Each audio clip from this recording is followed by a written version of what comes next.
2022 সালে ইউক্রেন যুদ্ধ শুরুর পর রাশিয়ার গ্যাসের উপর নির্ভরতা কমাতে বিভিন্ন পদক্ষেপ নেয় ইউরোপীয় ইউনিয়ন। নিষেধাজ্ঞার কারণে সরাসরি পাইপলাইনের মাধ্যমে রাশিয়া থেকে গ্যাস সরবরাহ বন্ধ হয়ে যায়, যার কারণে বিকল্প উৎসের সন্ধান করতে হয় ইউভুক্ত দেশগুলোকে। তবে সম্প্রতি চড়া মূল্যের কারণে জার্মানি ও হাঙ্গেরির মতো দেশগুলো রাশিয়া থেকে গ্যাস আমদানি পুনরায় চালুর পক্ষে মত দিচ্ছে বলে জানিয়েছে বিভিন্ন আন্তর্জাতিক গণমাধ্যম।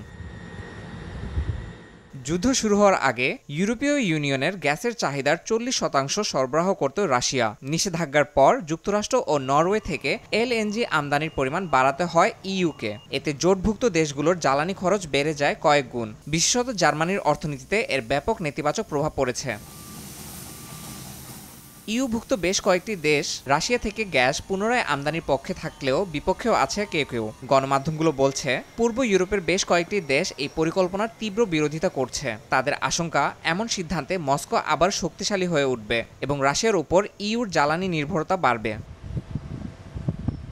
এমন পরিস্থিতিতে রাশিয়া থেকে গ্যাস আমদানি পুনরায় চালুর সম্ভাবনা কতটুকু বাস্তবায়নযোগ্য তা নিয়ে সংশয় প্রকাশ করেছেন বিশ্লেষকরা। তাদের মতে, ইউর মধ্যে অভ্যন্তরীণ মতপার্থক্যই প্রমাণ করে ইউক্রেন যুদ্ধ ও জ্বালানি সংকট নিয়ে ভবিষ্যতে কঠিন সিদ্ধান্তের মুখোমুখি হতে যাচ্ছে ইউরোপীয় দেশগুলো। ইয়াসিন মোহাম্মদ জিসান, সময় সংবাদ।